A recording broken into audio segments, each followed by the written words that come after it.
It's a tanker, it's a plane, it's the Liquid Trucking Podcast, and this week we are talking to the company pilot and assistant IT manager, and let me tell you, it's a fun conversation, all starting right now on episode 107 of the LTP. Kick it off! Welcome to the gold standard of podcasts for the gold standard of drivers. This is the Liquid Trucking Podcast with your host, Marcus Bridges.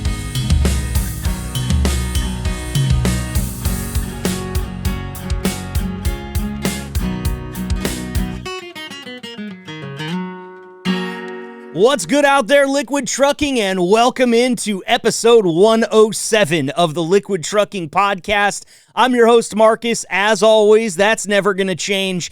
And, of course, you can find everything that has to do with this podcast online, podcast.liquidtrucking.com. We're glad to have you here today. This time of year is always a bit weird when it comes to podcasts, okay? And this goes all the way back to my radio days. Really, it's been weird in a lot of the professions I've worked, whether I was selling cars, working in the cannabis industry, doing business-to-business sales, traveling sales. These last 2 months of the year are always just bordering on completely checked out. And not just for me. This is kind of a society-wide thing, right? You get through Thanksgiving, that 3-day work week, and you're like, wait, I got to go back for how many weeks until I get like 4 or 5 more days off? Oh, 2, 3? I think I can sleepwalk my way through that. And listen, we're not doing that here on the Liquid Trucking Podcast. I bring that up because it tends to get a little bit convoluted here at the end of the year because we have so many themed episodes coming out. We get the Thanksgiving episode, then we get Christmas, then we get New Year's. That's 3 in 8 weeks. So it's a lot. But I'm happy to tell you here on episode 107, we've got right back to brass tacks here, back to standard operating procedures, SOPs, if you will. We've got a normal episode for you here, and I'm very excited to tell you we're going to be bringing on another employee spotlight today, getting you guys acquainted with parts of the company you might not have gotten acquainted with before. The last employee spotlight we had was Martin Leone, and that was a great one.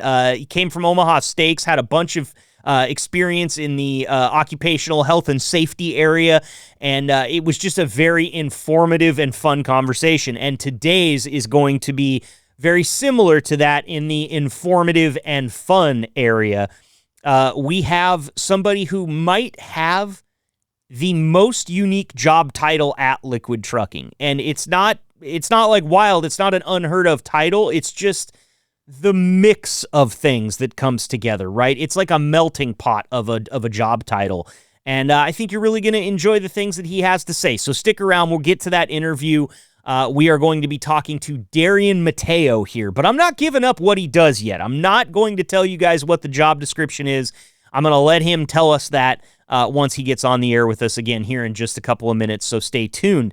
Online at the website, podcast.liquidtrucking.com is where you can find everything about this podcast, all the episodes, all the information, who's on it, what we're talking about. If we've got photo galleries, the most recent photo gallery you can find up there is when Jake and I talked a little bit of hockey.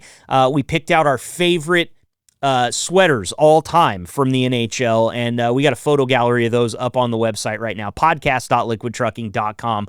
Go check it out. Over 80% of our listens come from that website. So for those of you that are still tooling around on Spotify or Apple Podcasts, look, we appreciate it. We love you listening wherever you can be. But if you want to get further involved, you want to interact with the podcast a little more, maybe check out some driver metrics, see who's leading some different areas of trucking in Liquid this week or this month, I guess is how they put those up.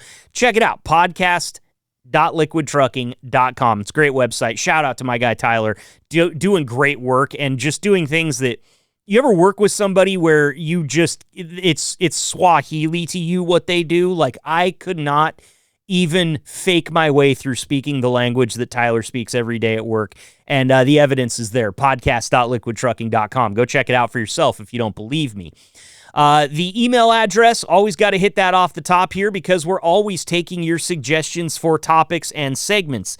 Just actually last week, we hooked up a driver, Tim Spencer, with his Drive for Gold points because he suggested talking a little bit about personal finance here on the show. Had a great conversation with him and Matt McKellar. That was last week, so go check it out if you missed it.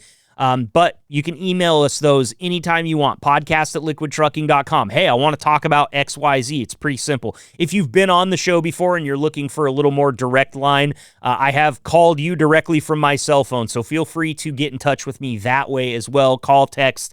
Happy to take those suggestions from you however you want to get them to us, and they are always welcome. We like to have a little saying here at the Liquid Trucking Podcast. We don't have any bad ideas. We just have good ideas that we haven't worked out yet. So send in your suggestions. Get those Drive for Gold points, especially around the holidays, man. Those are getting your hand on a few extra of those.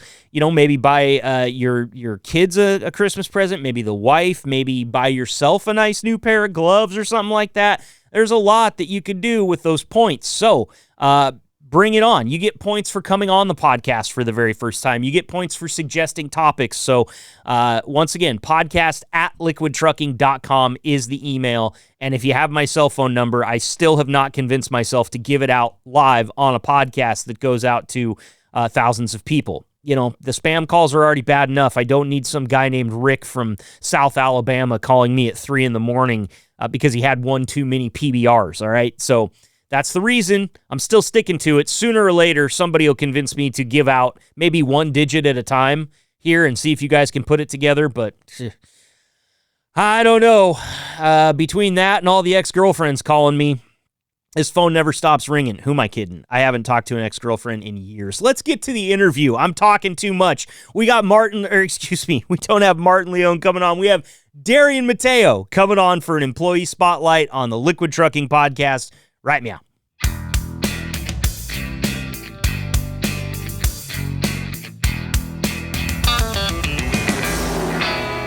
Welcome back in here to the Liquid Trucking Podcast. Very excited to get another employee spotlight out in the open here. These are always fun for me because I also get to meet somebody that I probably haven't got to spend a lot of time with, and that is the case today as well. Please welcome to the Liquid Trucking Podcast for his first appearance ever, Assistant IT Manager and Chief Pilot for Liquid Trucking, Darian Mateo. Darian, it's a pleasure to have you here, man. Thanks for the time. Thanks for having me on. This sounds like a lot of fun. It is, man. We try anyway. I will not lie to you. There are some people that have probably come on this podcast that didn't have as much fun as me. But we just try to always live vicariously through the level of fun that I'm having, which is 100% all the time. So glad to have you here, man. It's an interesting job title, Assistant IT Manager and Chief Pilot. Let's start with the IT Manager thing because I know we're going to spend a lot of time talking about the pilot stuff. Oh, yeah. Man, IT is a career that I got to tip my cap to you for being in it, man. Every IT person I've ever talked to tells me that they only ever deal with angry people. No one's ever happy with them. And typically the fix is just turn it off and turn it back on again. How did you get into IT, man? Was it something that you were just really interested in as a kid and you kind of followed that as a career path? Or what started you out on this venture? So, strangely enough, I have never worked IT before working here. Of course. They threw me into the fire when I got here because I met Roger because he came to me for flight training. Okay. And I asked him for a job because I didn't like the company I was at. They were spiraling. They're farther down that spiral now, so made the right choice. And basically, Evan, back up, start here. Roger interviewed me at the country bar, and Evan picked me up from there. And then I had a second interview with him, and then I got offered the job again at the country bar over lunch. It was great. And then he was like, well, glad you want to work IT. Here you go. And so my first day, I set up my own desk. I've had to learn everything on the job. And now whenever employees hear me, they don't realize I never worked IT before because I picked it up extremely quickly. Okay. So, yeah, no, I've always been interested in computers, but actually working IT never happened before here. Okay. Very first job ever that had IT. Well, it doesn't sound like it challenged you that much. No, not really. I mean, I pick up things extremely quickly. So I was able to pick up the help desk, call in, hey, my computer's broke. What do I do? That portion of it, I picked that up extremely quickly. It only took, I think, 3 months before people would stop asking Evan to fix an issue and just come to me first, because he was focusing on other things. And so now, everyone just comes straight to me right away. There were multiple people that were angrier right away because, oh God, the IT guy doesn't know what's going on. He's not going to be able to fix anything. And especially in the shops, translating what the shop guy is saying to what the IT support guy on the other end of the phone needs to hear is a skill I picked up very quickly. So that they actually all don't have any issues anymore. Okay, so you're a translator between the wrench turners and the keystrokers, is what it is. And that's exactly what it is. That's actually what they told me in my interview. It's like, we need someone to translate angry mechanic to IT person. So that's what I ended up doing, and it worked. It's working out really, really well. That's awesome, man. It sounds like you're enjoying it. I will give you some flowers here just for your attitude, because by the same token that every IT guy I talk to tells me that all of the people he helps are angry, most of the IT guys I've met are generally unfriendly and unhappy. So it sounds to me like you kind of enjoy your day-to-day here, and you're not one of those stereotypical IT guys. No, it's easier to enjoy and have a good day if you just force yourself to be happy all the time. There you go. And don't let everyone else say that they're angry. It's like, well, maybe they're angry because what they're trying to do, they can't do their job if I don't fix what's going on. And generally, like you said earlier, I'll just walk up and say, all right, show me what's wrong, and it'll work almost right away. Okay, so good. Computers just get scared when I'm around, and they go right back to where they should be working. Man, I could use you for more jobs than one if that's the case, because what I need is somebody to scare my computer into submission. Right now, it runs the show, and I am just I'm a recurring character. That's all it is with my desktop computer. So that's a hell of a skill to have, man, and applicable throughout so many different walks of life. I wonder how many times your answer has been Google it to anybody that's looking for IT help. Have you ever used that one as an out? Not to tell someone to do it, but that's what I do. Okay. Fix it. Perfect. Like, I'll figure it out. I'll Google something, become an expert on it real quick, and then fix it. That's great, man. That's great. Well, I understand that you've kind of had to just immerse yourself in the world of the new Isaac tablets. Yes. And Nick told me that you might be able to give us just a little bit of a rundown or sort of an update on the new tablets for the drivers. What do you think about those things, man? How's the transition going? I guess maybe I should ask you, what stage is the transition at, and how's it going so far? We're fully implemented on Isaac and Netrodyne as of August 2025. So all of our trucks have them. The big thing for Isaac that's coming out, I went to the Isaac user conference in Charlotte, North Carolina. That was this past October. And they have Isaac version 7, which changes the interface on the tablet for the driver. It just makes it easier to read, basically, and puts your clocks bigger. Oh, that okay. way it's easier for the driver to keep track of their day throughout hours of the day. Now, that's the biggest one for a driver to see. And then the Isaac app on their phone also now is going to have push notifications for trip changes. If their dispatcher sends a trip out, you're going to get a notification on your phone, hey, this is what your trip is going to do. This is where you need to go. Stuff like that. That's coming early next year, quote. We'd see how early next year actually is, but we'll see what actually happens with that. Okay. Well, I know that a lot of drivers just got a little clinchy in their seats when they heard that there was changes coming so soon, but it sounds like these are just quality of life changes that are going to make things easier to see. Yes, that is the big one. I know we've had issues with it's a shiny black and dark, so it's in the sun, it's really hard to see. They're changing it to more of a lighter gray, so it pops out more against bright glare.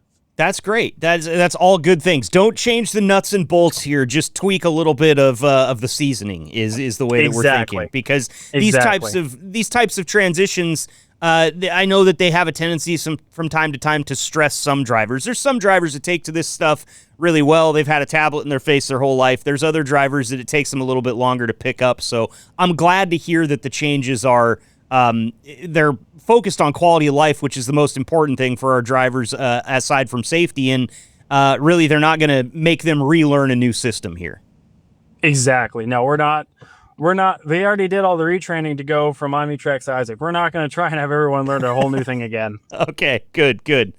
All right, man. Well, let's talk a little bit about the role of chief pilot. So I assume, since you'd never done IT before, that the role of chief pilot came out of you not liking the job that you had with the other company that was spiraling. I'm assuming you were a chief pilot for them as well. So actually, I was the assistant chief instructor, and it was Rev Aviation out of Council Bluffs. So they are the largest privately owned flight school in the Midwest, or were when I was there at least. Okay. So the University of Nebraska Omaha has an aviation program, and about 70% of the students go to that airport and do all their training. Well, that's what I did. That's where I did my training. And then I got my CFI November 20. Let's see, today's December 2nd. It was November 30th. That's what it was. November 30th, 2020. I got my flight instructor license, and I was already working there full-time desk guy. And then from then on, I became, a stage check instructor. Then I became the assistant chief instructor, and then the primary multi-engine instructor, which is how I ended up meeting Roger. So I did that for a while, and then, like I said, asked Roger for a job, and here I am. That's awesome. That's cool. And what Nick told me a little bit about the whole pilot thing is he said, it's easy for people to think, especially if they've been driving here for a long time, it might be easy for them to think that you're kind of just bebopping around and flying the company executives to where they need to go. But really, they employ you to help a lot of drivers out here in various scenarios. Yes. Can you tell me about some of the times that you've helped drivers? I mean, I know that there's times where you'll go out and get like new recruits if they're all in the same area and maybe fly them back for orientation. So talk me through some of those scenarios.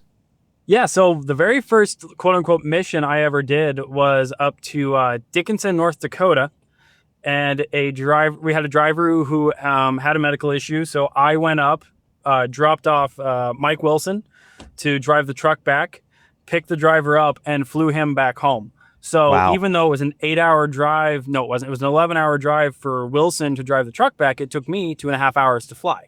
So I was able to get the driver back home and then taken care of. Another time, I actually had another medical emergency more recently in Cincinnati. It took me 3 hours to fly to Cincinnati. Well, and then it took Cole, I think it was 15 hours to drive back from there. Wow. Whatever it works. So it's basically, we're able to, if a driver has an issue and either has to park the truck or, get somewhere, like after he's released from the hospital and needs to get home, I can get him home much quicker than trying to figure out a rental car or airline or any of that. I can get them home much quicker. Other issues we've had, if a load has to be advanced, say we one time had a load of juice that needed to get going, otherwise it was going to spoil. I can get a driver out somewhere extremely quickly to have them finish out that load rather than having to have someone drive, double the distance to get out there and then drive back. So that's what we use the plane a lot for. Otherwise, we fly between Bardo and here all the time in Plattsmouth because it's a half-hour flight versus a 2-hour drive. So if we have multiple people going up, rather than taking multiple vehicles or one bigger vehicle and wasting 2.5 hours, an hour and a half to drive, I can get them up there in a half hour. It's like having your own little time machine almost. It really is. That's exactly what it's for. Flying may be a big cost center, but really it's not. It's less about how much it costs and more about how much time you're able to save with it. Yeah, absolutely.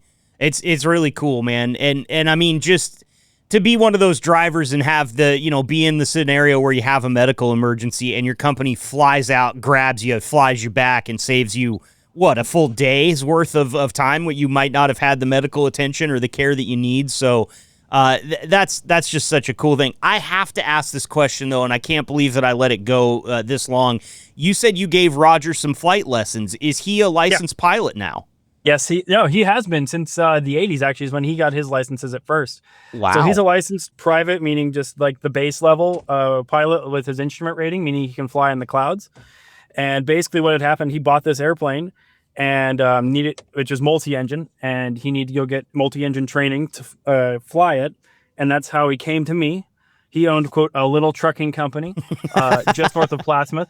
I live in Plattsmouth my whole life, so I immediately knew who he was. Okay. And disagreed with him that it was a little trucking company. I understand we're small compared to mega fleets, but it's not a little company. Right. And basically, I started training him. We haven't fully finished out his training yet, but he's kind of moved on to having me fly him around. He enjoys that rather than having to focus on the flying itself. So yeah, I got lucky that way. So That's awesome. Well, how's he do? I got to watch him do a truck rodeo, and I got to say, for not having driven an automatic truck ever, and also just jumping out there after all those years off the road, he did a real bang-up job in the truck. So I got to assume, since he's been flying since the 80s, he's probably pretty good on the sticks too, yeah? Oh yeah, he doesn't have really any issues other than the radio communications, the big one, because the language has changed a bit from when he first started flying to now. That's about it. Everything else, great. Stick and rudder skills are fine. That's awesome. Very cool. Very cool. So my question for you now is kind of along the lines of, it sounds to me like you went to University of Nebraska, Omaha, it sounds like, and got your flight. You started out your flight training right through college. I mean, is that what you went to college for, was to become a pilot? Yeah, I went to college to become a pilot. I technically started flight training when I was a junior in high school. I was 17, and then I officially got my license a year and a half later. It was September 30th of 2017, which was the first year of college. So actually my very first flight was January 2nd, 2016. So I am almost at 10 years of flying, and I'll be 27 at that time. That's amazing, man. That's so cool. So have you just always had a love for it? Because when I was a kid flying commercial, my dad used to book a little bit longer layovers so he could watch the planes at the airport. Like, he'd always been real into it. I grew up 15 steps from the tarmac of a very small municipal airport in Enterprise, Oregon. My neighbors are all pilots. They all fly around little Cessnas and little bush planes and things like that because it's very rural. But I always had a fascination with it, but I was always kind of scared of the pilot side. Was that the way that it was for you? You obviously didn't have that fear, otherwise you wouldn't have followed this career path. But has it always been just a mad obsession with flying for you since you were a little kid? Yeah, pretty much. My grandfather spent 20 years in the Air Force in Vietnam, and then worked at Offutt Air Force Base for 20 years after that. So I grew up going to Offutt all the time. Wow. Multiple times a week. And then going to the SAC Museum here in Ashland, Nebraska, which has a couple of the planes in there are the only examples in the U.S., or one of two examples, with the other being the Smithsonian most of the time, at this museum in little tiny town in Nebraska. So getting to do all of that, getting to look at those planes, and just for whatever reason, I've always been obsessed with them. And then he paid for my flight training, so giving me that ability to do that and go to college and do that was great. Now, I never ended up graduating because of COVID, but I got all my licenses, which is what matters. Yeah. So you've still got the job, right? Who cares about the degree? Exactly. That's wall art, man. That's all that is at this point. Very cool. So why did you go into private? Why not commercial? I know a lot of guys like you with the same obsession, with the same kind of access to airplanes, will end up flying for Delta or something like that. Yep. Or I know a guy who flies one of the UPS cargo planes around. Why didn't you end up in something like that? Why did you go for a private license? So I actually ended up having a medical issue. I'm ever so slightly colorblind. Okay. It's like blues and purples, and then like light pinks and light grays are very similar. And so I got 9 out of 10 right on the light gun test for the exception on the FAA, and that's a fail. Oh. So I got restricted where I flew, it's called a third class medical, and I could fly with Roger in the plane training him legally and be fine, but I could not like go on my own per se. I had to be providing flight training. Well, January of this year, that rule changed. And now I no longer have that rule. I got that restriction removed. I am now fully unrestricted. And so now we can fly around constantly, just me, and be able to go through and do everything that we need. So because of that restriction, that's why I also was the assistant chief at Council Bluffs instead of moving up to the airlines. Like I have my friends that I trained with, couple are at SkyWest, couple are at Southwest, one's at American, one's at United. Wow. They all moved on up there already. But because of that, I missed my that wave. I missed it, but I ended up here, and I'm home every night. So, and I have a 4-year-old and a 2.5-year-old. So I'm doing really good right now, no matter what. Yeah, and you're not flying around the general American public, which you spend 10 minutes Googling airplane videos online, and what you understand is the public's terrible. I wouldn't want to fly those people around, and I'm one of those people. I'm always on these planes, so you're never gonna have a guy. You're never gonna have to wait for the cops to come escort one of your people off the plane. That's what I'm hoping, anyway. I mean, if that happens, there's going to be a hell of a story behind it, and it's going to be very good to tell. Absolutely, man. What would you tell? I don't get very many pilots on here, so I'm going to kind of go podcaster a little bit and ask you some questions that I would ask just in a general interview. What are some pieces of advice you would give to somebody listening right now that's always wanted to get their pilot's license, but just has danced around it and never actually done it? It's more expensive than you think, unfortunately. The other weird part, it's better to save up the lump sum to then pay for the flying than to try and pay as you go, because in the long run, it will be cheaper for you to fly 3 to 4 times a week and learn quicker than fly once every 2 weeks and take longer. Yeah, really, really stretch that process out, I would assume, if you do it that way. Yep. Because that's what I did. It took 1.5 years to get my private license, which is a minimum requirement of 40 hours. And then it took me 7 months to do commercial, which was 120 hours. Okay. Wow. So yeah, really, really can tack some time onto the end of the calendar there. Very much so. Okay. And what do you think was the most challenging part of the entire process? Probably just learning the separate language that you have to for flying in general. Talking on the radio with ATC, it's kind of a separate language. I already had a really good grasp of the phonetic alphabet, the NATO phonetic alphabet, before I started flying. But learning what they need to hear you say and what you need to hear them say to get certain clearances accomplished. Because if ATC says, all right, 2705 Lima, clear for takeoff, runway 18, turn left heading 030. You have to read back, cleared for takeoff on whatever runway they cleared you on. If you just say, all right, turn left 030, ready to go, that is not a legal takeoff in the logs. Now, they might let you go, but they're probably going to force you to read back, cleared for takeoff, runway, whatever. Mm-hmm. Because, so knowing that, and then also just getting ahead of the plane and anticipating what they're going to tell you to know what you're going to have to say back. Okay. So yeah, speaking a different language, this is going to date me a little bit, but everybody that listens to this podcast knows I'm in my 40s. When I was younger, I remember we took a flight I think we were going to Hawaii to see my uncle when I was a kid. And one of the 10 radio channels on the armrest at the time, because of course we didn't have TVs in the back of the seats or anything like that, but one of the radio channels in the armrest was just listening to the pilots and their radio communication. And I used to turn that on and listen to it. And yeah, sounded like a foreign language. But you guys all know it really well. And I mean, there's no nonsense that goes over that channel either. It is straight up brass tacks only. Am I right there? For the most part, that is exactly what we try and keep it at. There are certain radio channels that are not that way, but that's because they're kind of meant for chatting. In the air. Right, so, right. I believe that's Channel 9 is what it used to be called. Okay. I've never had that experience. That was been out of the planes before, because I was a licensed pilot before I ever had a commercial flight.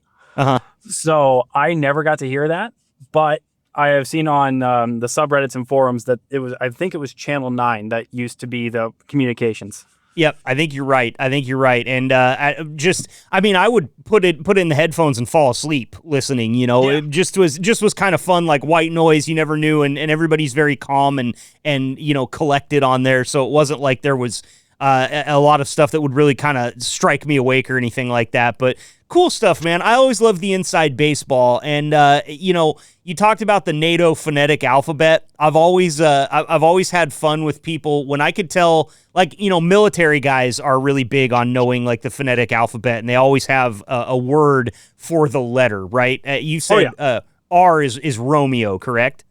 Yes. Okay, so I want to have you quiz me on a couple of these and see if I can get them, because I don't think I've ever had them right.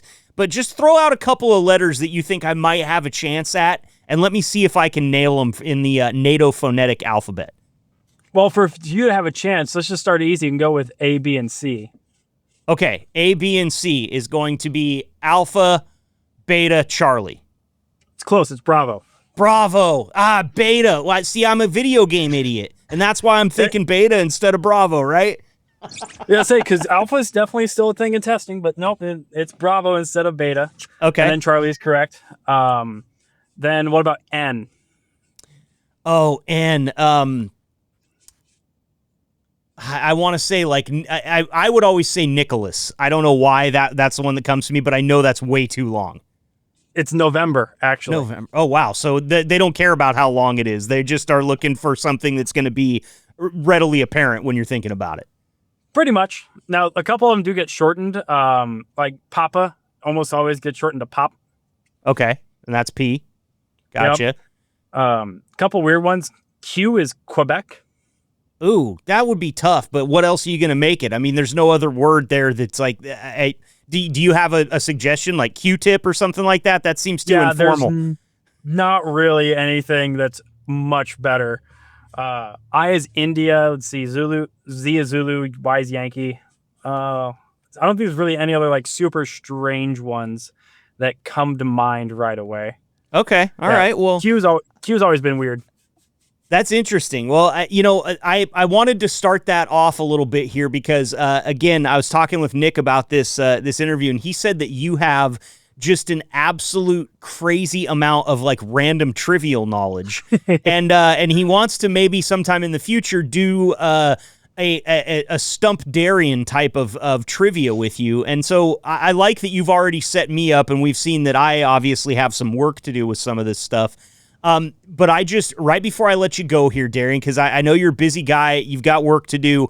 We greatly appreciate the time here, but I wanted to see if I could stump you. I typed in random trivia question to Google, and I'm going to grab what it is, and I just want to see how this is going to go. This is a little tester for you guys to really see how much random trivial knowledge that Darian has.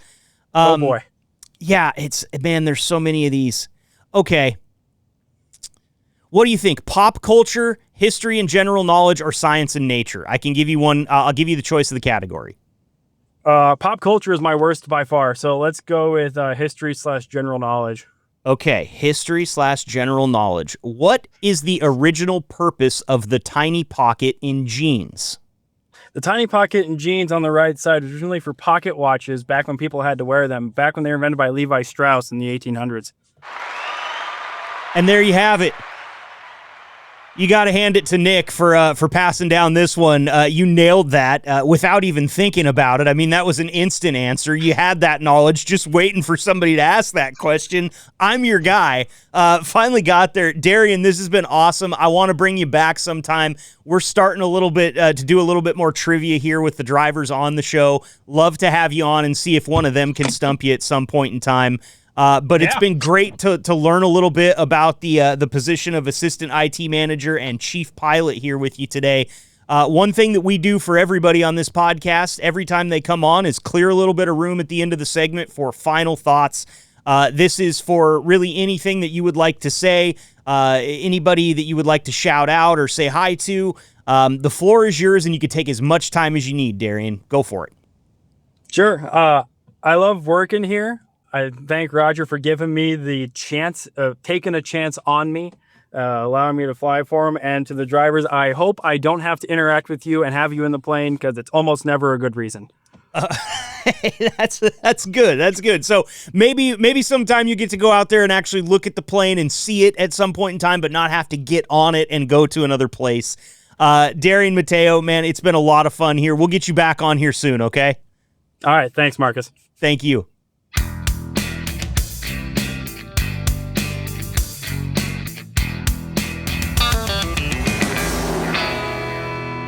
Great stuff there from Darian. What a cool job and a cool career path that he's been on. Just coming straight out of high school, wanting to be a pilot. and ending up, being a pilot, living that dream, but also an IT guy. And the happiest IT guy I think I've ever met. He's laughing, having a good time, didn't care to learn new things and figure them out and help drivers and mechanics at the shop and everybody speak the language they need to speak. That is a guy that you love to have around right there. What an irreplaceable asset. He can fix your ELD, and then he can fly you off to Chicago if you need it.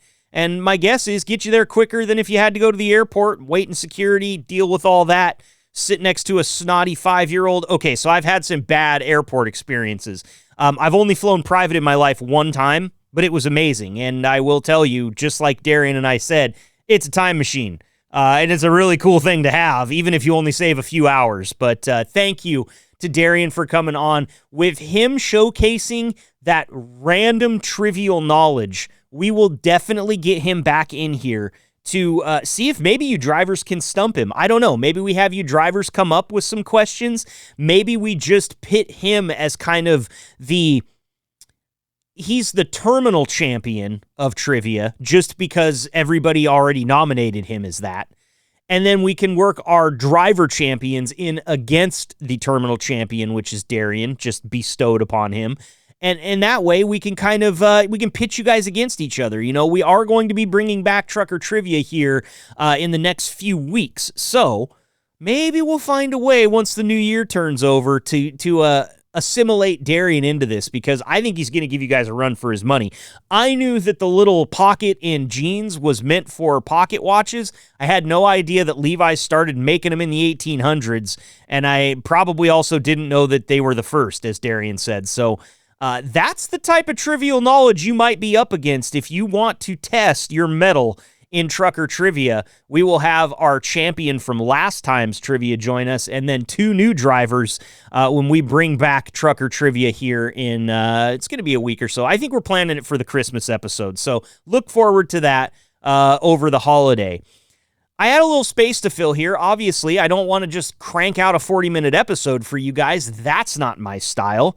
And obviously, my wife doesn't want that either, because that means that just bought her 20 extra minutes of listening to me, which, by all means, she's a pro at it. She's really good at this point in time, but I try not to make her work too much overtime, if you know what I mean. So I got a little bit googly here. Sometimes I just start throwing ideas at the computer and seeing what I can come up with. And I actually was able to put this together for you guys. Now, obviously, this podcast is made for you guys, the drivers at Liquid Trucking, and also all the rest of the employees, terminal employees, the shop, the tank wash, Bartow, all you guys. This is who that podcast is for, okay? So a lot of this might be old hat to you guys, but we have a lot of people listening to this podcast from outside of the realm of Liquid Trucking. And I know that because Liquid Trucking does not employ between 1,500 and 2,000 people, and that's about the amount of downloads that we get every week. I'd like to take this opportunity to say thank you, every single one of you. First and foremost, all the employees at Liquid, but to those of you outside the company, it's amazing that you're even interested in listening to this, because we're constantly talking about things going on at Liquid Trucking. And we don't hamstring ourselves to that. We will talk about anything on this podcast. But sometimes we kind of shade things towards truck drivers, as you might imagine. And I was thinking that maybe, just once, 107 episodes in, maybe we give the four-wheelers out there listening just a little bit of education today. I started compiling what I think, and maybe I'm wrong here, and you guys can let me know, podcast@liquidtrucking.com. Please do send in your comments. I wanted to come up with the 5 things that non-truck drivers don't understand about trucking.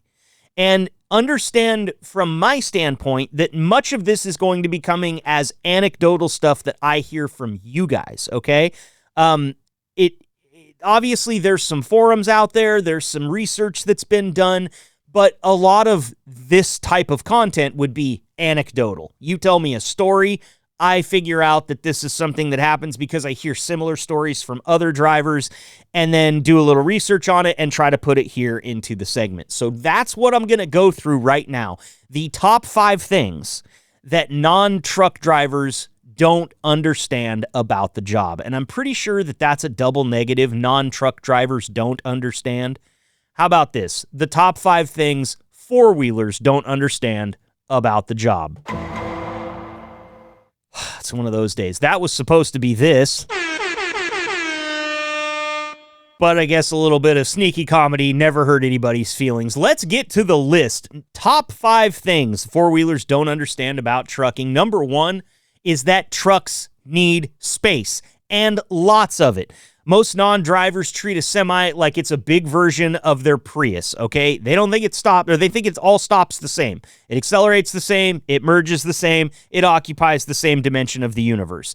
This is categorically false. A fully loaded tanker, of course, we all know, weighs 80,000 pounds, and it's what you could consider kind of a polite missile, to be honest. If you tap the brakes in your car, bang, you can stop in the space of a driveway. I know that because on snowy roads once, we got this crazy snow, it packed down, it froze, and then it snowed again back in my hometown when we were in high school. And my buddy Andy had a little Ford Escort ZX3, and not only did we stop it in time, but we were able to put it 1 foot away from the garage door while spinning a cookie on the snow and ice. Were we lucky or were we good? A question for another day. Fact is, the little bastard stopped when we needed it to stop.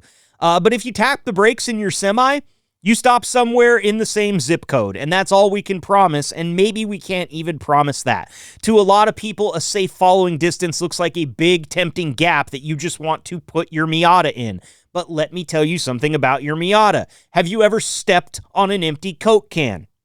That's all I need to tell you about your Miata. Put it between an F-150 and an 80,000-pound tanker, and you will find out that you, along with it, crush like a pop can.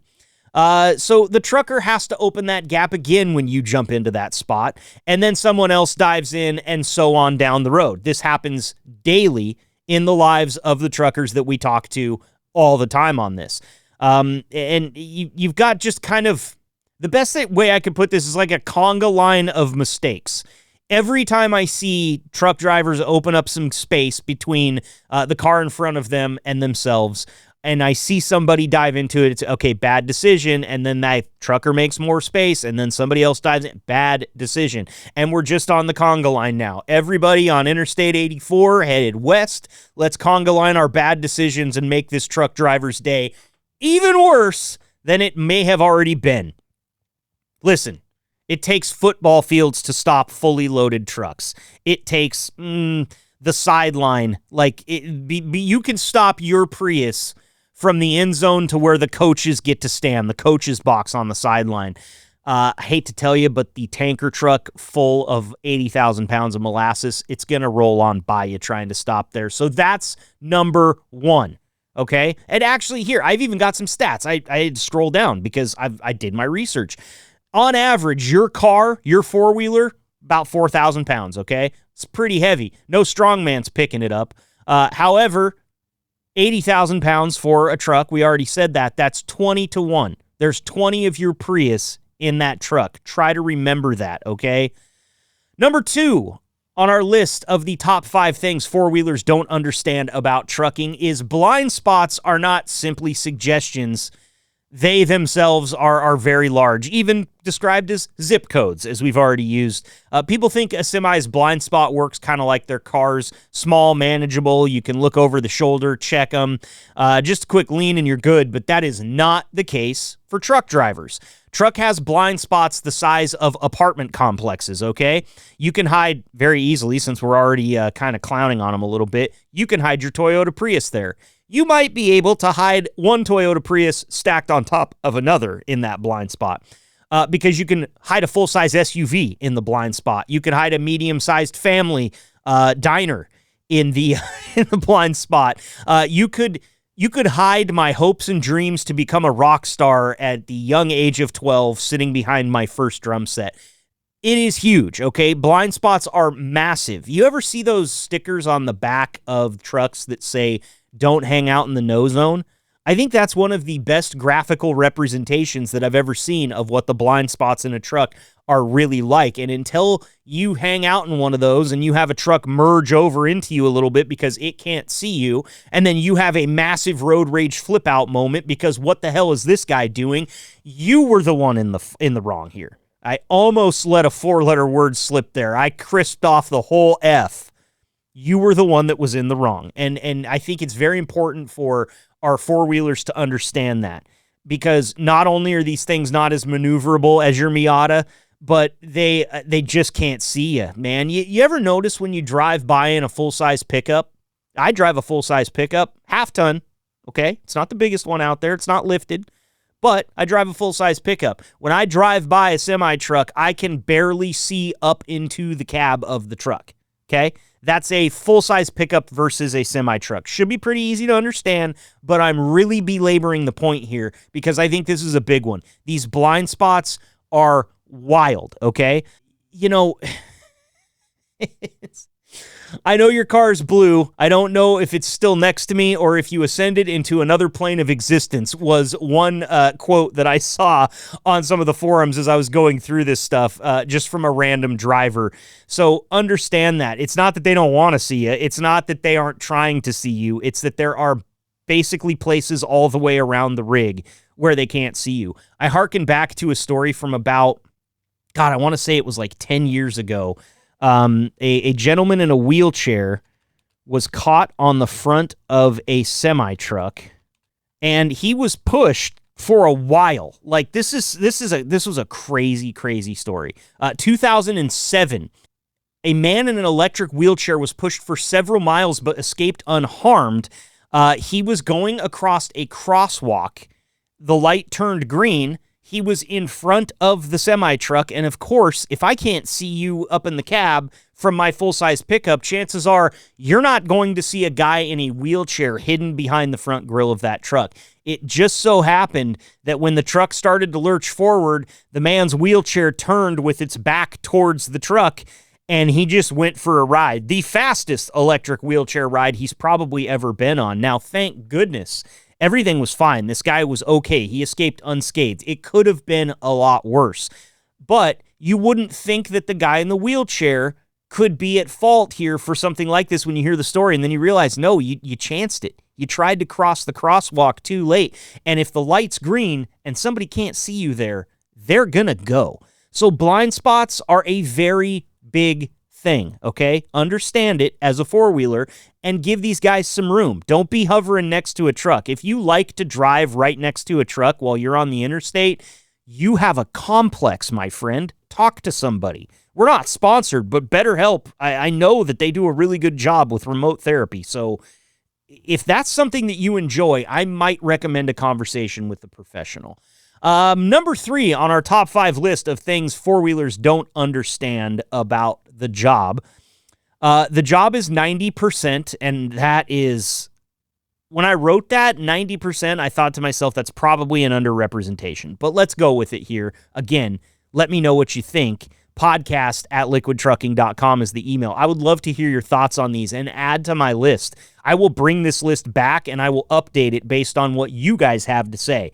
Number 3 is that the job is 90% problem solving. Four-wheelers think that truck drivers just hold a steering wheel and vibe to country music all day long. They imagine the job as sit, drive straight, listen to podcasts, and collect a paycheck. We all know that ain't what trucking is, especially not tanking, okay? It's like a video game where everything goes wrong and you're the main character that has to figure out how to fix it. Oh, yeah.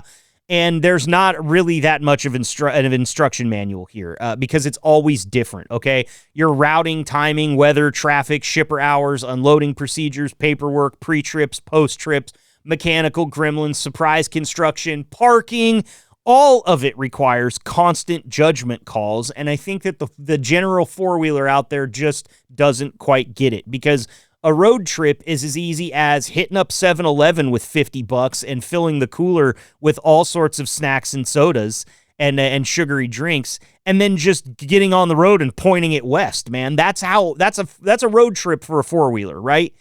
It is vastly different from what you drivers do every single day out here. So you four-wheelers listening, take heed, okay? How about this for an example? Google Maps says the road's open, but your heart says maybe it's not. Well, if you're in your Prius, you can go ahead and march on down that road. And if you end up getting stopped because they've cut a huge section of the road out because they're trying to fix it from a flash flood or something like that, well, you just flip a bitch in your Prius and head the other way. You can't flip a bitch in an 80,000-pound tanker. You can, just not everywhere, okay? And sorry if my French is a little bit foreign to you guys. Flipping a bitch is what we always called a U-turn back in high school and in college. So, you learn something every day here on the Liquid Trucking Podcast. Another thing, you don't think of that truck drivers have to deal with day in and day out. Dispatch says the load will be ready at 10. Shipper says the load will be ready at 2. Truck says, surprise, my ABS light is on and I need to see a mechanic. So it's just a little bit of a day in the life of the truck driver. It's all problem solving. I could have put 100% problem solving here and probably been correct.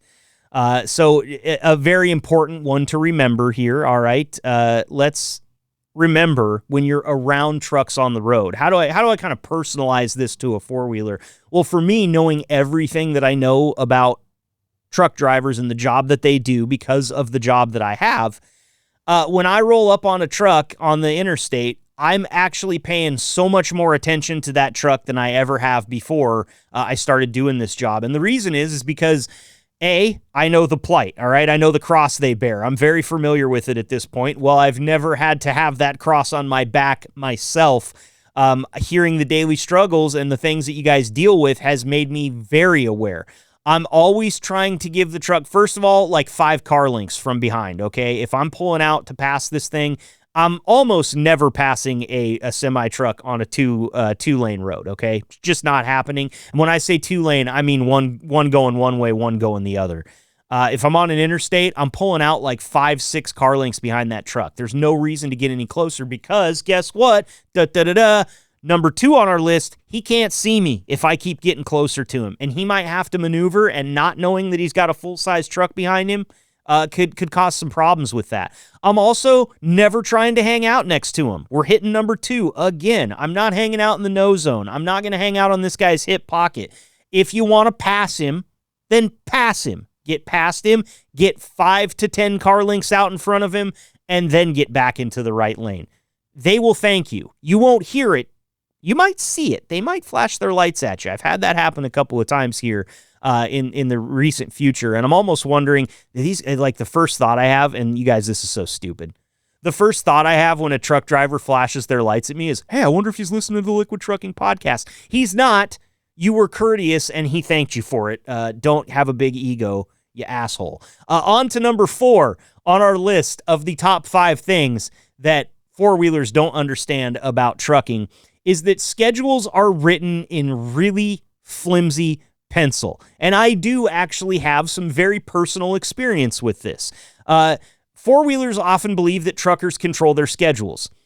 They don't understand how often drivers hear the following things. Why can't you just be there at 7? Why can't you leave earlier? Why don't you take a shortcut? Because trucking schedules depend on loading and unloading times, weather, DOT, hours, road closures, breakdowns, traffic, fuel stops, scale delays, shippers operating on a, quote, we'll get to it when we feel like it timeline, among 20 or 30 other things, okay? Four-wheelers picture trucking like ordering pizza. You give the time, that's when the pizza shows up.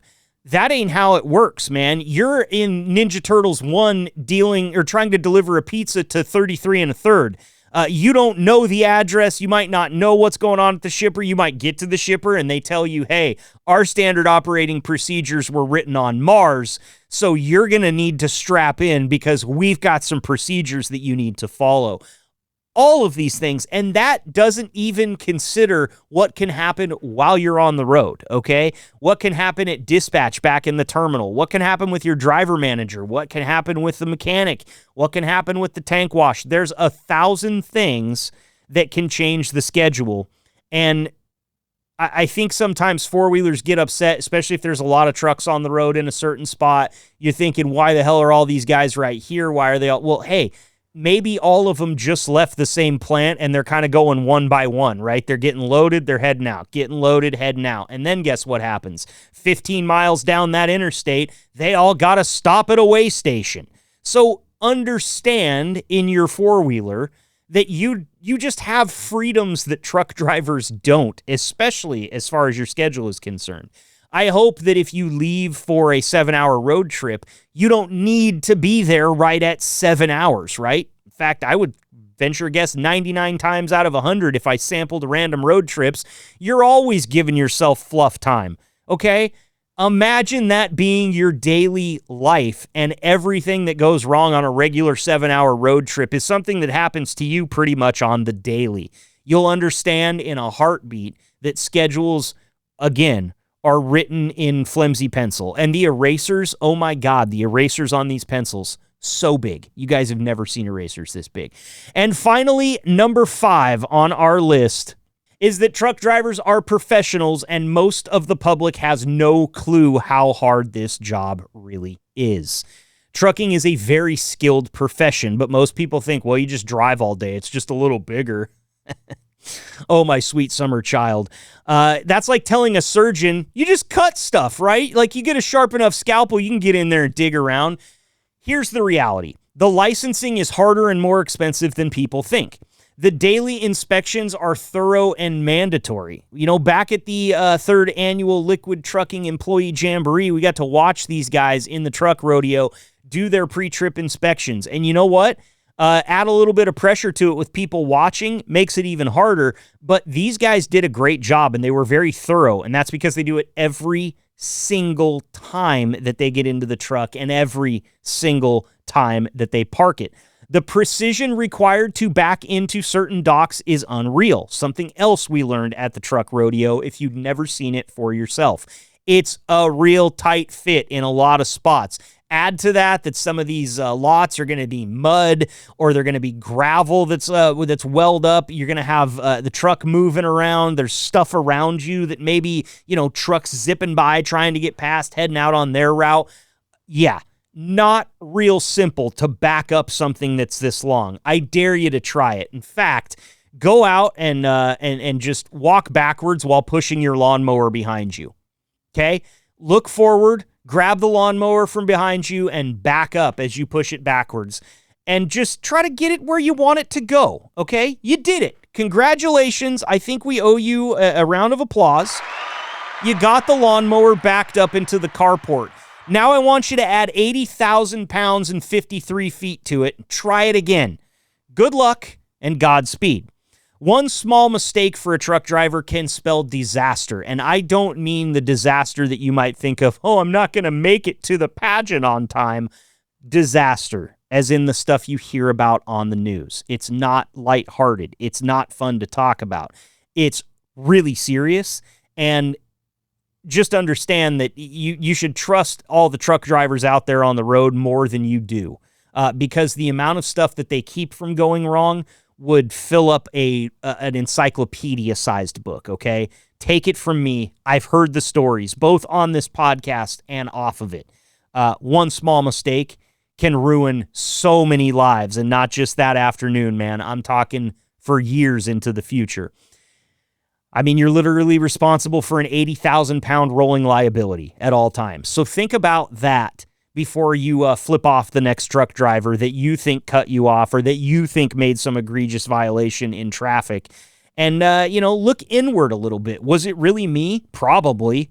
I mean, 9 times out of 10, probably. So just something to remember. If you mess up parking your Honda, you get a door ding. If you mess up parking a tanker, we shut down the facility, call 3 supervisors, fill out paperwork with a pen that's been chewed on by 8 generations of truckers. That's the difference, all right? I hope that this helped. I really do, because, again, when I started this job, I had no idea. I was a broadcaster. I wasn't a trucking broadcaster. I had a lot to learn. Thought that I could do a pretty good job speaking the language, and I'm learning, but still, 107 episodes in, every time I talk to a driver on this podcast, I learned something about the job that I did not know before. And I think that as a four-wheeler myself, I just wanted to give those of you that are four-wheelers out there listening a little sample of what you might not get about truck driving. And now that you get it, you will be an even better Liquid Trucking podcast listener because you'll go, oh, that's what he's talking about. Oh, yeah, we heard about that in our top 5 list of things that I don't understand about trucking. Drivers, for those of you that listen to this list, I'm sure you were out there thinking, hey, there's some things on there that work. There's some things on there that don't. I would love to hear from you. Hit me right in the pocket on that cell phone. Send me a text or call me, or you can always email me, podcast@liquidtrucking.com. We're here to help. We want to educate the masses, make everybody safer out there on the road, because at the end of the day, we're all just trying to get where we're going safely, and nobody wants to have to either field or make that call because we were rushing around and we weren't giving truck drivers enough room and we weren't fully understanding what it is that they do on a day-to-day. I think this is a real good use of the time. We filled up 26 minutes here talking about 5 things. I think we probably could have filled 260 minutes talking about 500 things, but I'm going to depend on you, the drivers, to send me those. Maybe you're a four-wheeler listening to this and you go, hey, what about this? This thing happened to me, and I want to know if I was in the wrong. I would love to hear those stories. You're a four-wheeler listening to this podcast, and you want to get involved. Let's hear your stories. Tell me something in the email, again, podcast@liquidtrucking.com, that happened to you that involved a truck driver. And we will bring on a driver, and we will ask them, in this situation, what would you do and who do you think is in the wrong, okay? Because I would really like to make this a part of the show that we visit a few more times a year than just once, because, again, there's a lot of you guys listening to this, and I just can't imagine that every single one of you is a truck driver as a profession. So send your questions in, send your anecdotal stories in, podcast@liquidtrucking.com. That is going to do it for episode 107. We are almost there, folks. We're almost to Christmas, my favorite holiday. Playoff college football is coming. The NFL season is also wrapping up and getting towards the playoffs. Oh my God, my favorite time of year, what I'm realizing is it's always fall. I tell you that. My favorite holiday, Christmas. My favorite sport, football. That means that my favorite time of the year runs for like a solid 6 months. I gotta say, I'm in the catbird seat where that comes from. And being able to do this podcast and just chat about it once a week, it just fills up my heart. Love you guys all. Thank you all so much for clicking download on today's episode. We got another one coming up for you next Wednesday, so make sure you stay safe out there, Liquid drivers, and keep the shiny side up. We'll see you next week. Thanks for tuning in and being the gold standard of drivers on the road. Be sure to like and subscribe to the channel and tune in next week for another episode of the Liquid Trucking Podcast. Interested in finding out more about what it takes to bring a podcast like the Liquid Trucking Podcast to your fleet? Bulldog provides tailor-made top-to-bottom podcast production services. We'll meet your terminal staff, connect with your drivers, and bring you the content you want your drivers to hear. Type bulldog.works into your browser to connect with us and learn more about what we can do for your fleet. That's bulldog.works for podcasts, tenacious recruiting, and more.